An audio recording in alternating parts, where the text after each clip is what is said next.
할렐루야. 아침에 차 한 잔. 예, 영성수업에서 오늘 우리가 흔히 질문하는 하나님은 계신가 하는 질문을 받을 때 우리는 어떻게 대답할 수 있는가?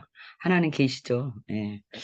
하나님이 계신 것을 증명할 때 사람의 심령 속에 이미 그 깊은 그 인간의 본성 속에는 하나님을 경배하고 하나님을 아는 DNA가 이미 심겨져 있습니다. 인간들이 그것을 발견해내지 못해서 그렇지, 이미 그분을 향한 인간 속에는 그분을 향한 DNA가 있는 줄 믿습니다. 그런 공부를 오늘 좀 하기를 원합니다.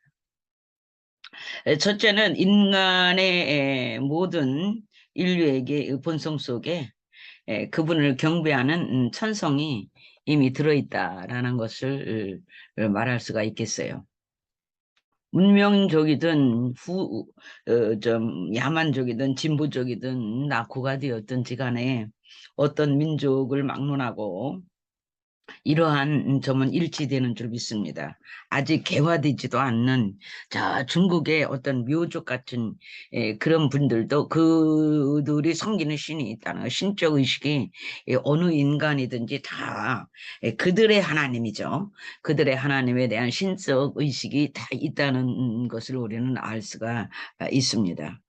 인류학에서 인류학자들이 조사를 한 것에 의하면 모든 인류의 인간의 마음속 또 인류의 한 80에서 90%는 하나님이 있다는 것을 인정한다는 거예요. 신적 존재를 인정한다는 거죠. 하나님, 위대하신 하나님의 존재를 인정을 한다는 것이죠. 동시에 지금 오늘날 이제 모든 영역이 오픈되어서 여행들을 다니고 하시는데 어디를 가든지 낙후된 지역, 아직 문명이 들어가지 않은 지역에 있다 할지라도 그곳에 화폐도 없고 집도 없고 어떤 법률도 없고 어떤 그런 것들이 없다 할지라도 그곳에 꼭 있는 것이 하나 있는데 신을 섬기는 의식이 꼭 있다는 거야. 어디에 가도 복을 구하고 화를 피하고자 하는 마음, 어떤 신을 향한 절대자를 향한 제사하고자 하는 마음, 기도하고자 하는 마음, 기도하고자 하는 마음, 그런 것들이 어디에 가든지 볼 수 있는데 그 현상이 뭐냐면 사당이 있다는 거예요. 사당이 있고 성당이 있고 뭐 사원이 있고 회교 교당이 있고 무슨 뭐 신을 섬기는 어떤 그들이 의식을 행할 수 있는 곳들이 다 있다는 것이죠. 또한 인류가 생존하는 곳에서는 모두가 볼 수 있는 모습이 하나 있는데 모두가 손을 높이 들고 하늘을 향하여 어떤 절대자를 부른다는 것이에요. 어떤 절대자를 부른다는 거예요. 자, 무릎 줘. 아니면 무릎을 꿇고 앉아서 신을 경배하고 그걸 섬기고자 하는 모습들이 있다는 거죠. 이 모든 것은 인류에게 동일하게 있는 보편적인 의식 행위들이에요. 언어가 통하지 않고 피부색이 다르고 풍속이 상이하게 다르고 모든 것이 다르다 할지라도 신에 대한 경배관념이 분명히 있다는 것을 우리는 알 수가 있는 것이죠. 중국의 옛말에 이런 말이 있어요. 궁칙오천. 이게 무슨 말인 거 아니? 궁하면 하늘을 부른다. 힘들면 하늘을 부른다. 급할 때는 하늘을 부른다. 급할 때는 하나님을 찾는다는 거예요. 하나님을 믿지 않는데도 하나님이 없다고 하는데도 정말 자기가 생명의 위기를 당하거나 어떤 힘든 위기를 만났을 때는 하나님, 신을 찾는다는 거예요. 믿습니까? 마음속 깊이에 있는 우리가 앞길이 망망할 때나 힘들 때나 마음속 깊이 곳에 있는 하나님을 경배하는 본능이 그때 위기 속에서 드러나는 것이고 생명의 위협을 당할 때 드러난다는 것이죠. 어떤 선교사님이 한 이런 예를 들어서 우리에게 들려주는 이야기를 들은 적이 있어요. 어느 길을 정글 속을 가고 있는데 이제 굉장히 살려달라는, 하나님 살려달라는 외치는 소리를 멀리서 듣게 되고 계속 그 소리 나는 방향을 향해서 가게 되죠. 그랬더니 그 계곡이 있는데 급류를 속에서 급류에 휘말려서 어떤 분이 이 좁은 그 조각배를 하나 타고 내려오는데 급류에 휘갈려서 그 급류에서 보니까 저만치에서 분명히 낭떠러지가 있는 거예요. 낭떠러지에 떨어질 위기에 처해 있는 그분이 소리소리 지르면서 하나님을 찾는 그 장면을 보고 자기가 이제 그 속에 물속에 들어가서 배를 잡고 배 방향을 바꿔서 구해주고 집으로 돌려간 이제 사실이 있었어요. 그 다음날 그분이 어느 마을에 도착하게 되었는데 어떤 분이 서서 막 연설을 하는데 사람들이 한 100여 명 정도가 모여 있더래요. 그래서 그곳에 가서 커피를 마셨습니다. 여러분도 커피 마시세요. 커피를 좋아합니다. 자, 그래 가서 보니까는 하나님이 없다고 하는 것을 증명하려고 많은 이론을 끌어들여서 많은 이론으로 얘기를 하고 있더라는 거예요. 그래서 가만히 다 듣고 있다가 그분이 내려왔을 때 선교사님이 다 올라갔어요. 선교사님이 다 올라갔어요. 선교사님이 다 올라가서 여러분, 저는 여러분에게 하나님이 계신 것을 말하지 않겠습니다. 저는 여러분에게 하나님이 안 계신 것도 말하지 않겠습니다. 다만 나는 저분을 요청합니다. 저분에게 물어보시오.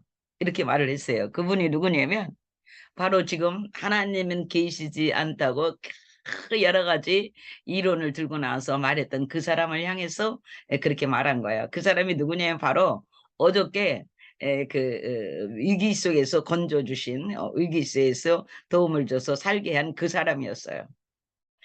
그 얘기를 그 사람 자신에게 하나님이 계신지 아니 계신지 물어보라는 말을 하고 내려왔다는 얘기가 있습니다. 무슨 얘기냐?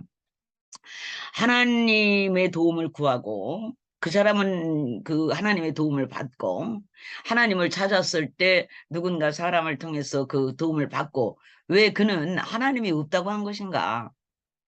그것이 중요한 것입니다. 이게 인간의 마음속에 있는 모든 인류의 공통점이 뭐냐면 모두가 급할 때는 하나님을 찾지만은 그 일이 지나면 그 상황이 바뀌면 우연이 생겼다고 생각한다는 거예요. 화장실 들어갈 때 마음, 나올 때 마음 다르듯이 그렇다는 거죠. 그것이 인류가 진화가 되었던 진화되지 못 인류가 번성이 되었던 더 문화가 번성이 되었던 번성하지 못했던지 간에 인간의 마음 속에는 그런 의식이 있다는 거예요. 급할 때는 하나님을 찾는데 급할 때 하나님을 찾는 것을 보니 하나님이 계신 것을 증거하는 것이요. 인간의 타락성이 바로 그런 하나님의 도움을 받고 사람을 통해서 받았지만 받고도 그 후에는 그것을 잃어버리는 그리고 인정하지 않으려는 타락한 성품을 우리 인류가 갖고 있다는 것이죠. 여러분 그 사람에게 물어본다면 그 사람이 뭐라고 했을까요? 그 선교사님 앞에서 하나님 살려주세요. 하나님 살려주세요. 하나님이 아니고 성기사님이 살려줬잖아. 이럴까요? 예. 그것이 타락한 인간의 본성이라는 거죠. 여러분, 저와 여러분의 마음속에 하나님을 찾는, 하나님을 경배할, 우리들의 본성 속에 그것이 있다는 것을 기억할 수 있기를 축복하고요. 또 하나, 우리가 하나님의 계심을 우리가 증명할 수 있는 또 하나의 하는 예는 양심이 있다는 거예요. 저와 여러분에게 양심이 있다는 거예요. 양심이 하나님의 계심을 증명하고 양심이라고 하는 기관은 모든 인류 범죄한 인간이든 우리가 하나님 앞에 거듭나서 예수를 믿는 인생이든 간에 양심이라고 하는 심판 기관을 인류의 이 본성 속에 숨겨 놓으신 거죠. 누구든지 우리가 무슨 죄를 짓고 해서는 안 될 짓을 할 때는 제일 먼저 양심의 책망을 받게 돼 있어요. 그렇지 않습니까? 예, 양심의 책망을 받죠. 누가 뭐라고 하지 않아도 양심의 책망을 받고 누가 뭐라고 하지 않아도 양심에 꼬리 끼는 일을 하지 않으면 양심의 평안함을 느낄 수가 있는 거죠. 그래서 많은 사람들이 평소에 악을 행하고 죄를 범하고 임의대로 행하다가 죽음에 이를 때에는 늘 마음을 비우고 회개한다는 말이 있어요. 여러분, 양심이 가만 안 있는 거죠. 양심이 불편하게 만드는 거죠. 회개하고 가게 만드는 거죠. 그래서 이런 세속적인 말이 있습니다. 세상에 있는 말인데, 새가 죽을 때는 울음소리도 처량하고 사람이 죽을 때는 그 말도 선하다. 이 모든 것은 모두 양심의 기능이 있다는 것, 양심의 기능을 그렇게 하고 있다는 것을 증명하고 있는 것이죠. 사람은 하나님이 그분 자신의 형상을 따라서 지은 것이므로 어떻게 타락했을지라도 조금은 하나님을 닮은 구석이 있다는 거야. 형상에 이미 그 형상 속 하나님께로부터 지음을 받을 때에 그 형상 속에 이미 하나님의 DNA가 들어와 있기 때문에 타락했더라도 그 형상 어딘가에 흔적이 있다는 것이죠. 그것이 바로 양심이라는 심판 기관인 줄 믿습니다. 여러분, 양심을 속일 수가 없죠, 우리가. 그래서 우리가 뭔가 아무도 보지 않는데도 뭔가 부끄러운 일을 행하면 자신이 부끄러움을 스스로 느끼게 되지 않습니까? 더 나아가서 우리가 성령이 충만하고 은혜가 충만하고 성령님의 간섭을 받기 시작하면 우리가 그렇게 어디 가서 객관적으로 봐도 객관적인 어떤 잘못을 저지르지 않은 거예요. 사실 객관적으로 뭐 무슨 사기를 치고 거짓말을 하고 누구를 도둑질을 하고 이런 게 아니에요. 이런 것을 했을 때 양심의 심판을 받지만 우리 믿는 자들에게 그런 게 아니어도 성령님의 권고하심이나 하나님의 음성을 우리가 쉽게 수락하지 아니하고 뭔가 이렇게 걸릴 때 뭔가 주님의 인도하심이나 주님의 섭리하심 주장하심에 뭔가에 걸릴 때는 양심의 심판부터 들어와요. 제일 먼저 부끄럽게 여겨지죠. 자신이 부끄러워. 하나님의 성령이 기뻐하시지 않는 일이다라고 하는 일에 대해서는 반드시 그 마음이 불편하고, 너무 괴롭고, 부끄럽고,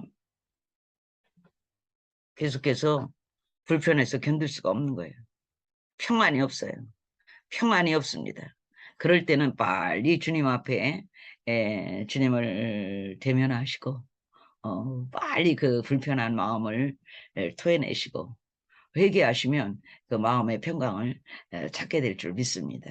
여러분 오늘 인류의 마음속에 숨겨져 있는 이 본성을 우리는 거부할 수 없어요.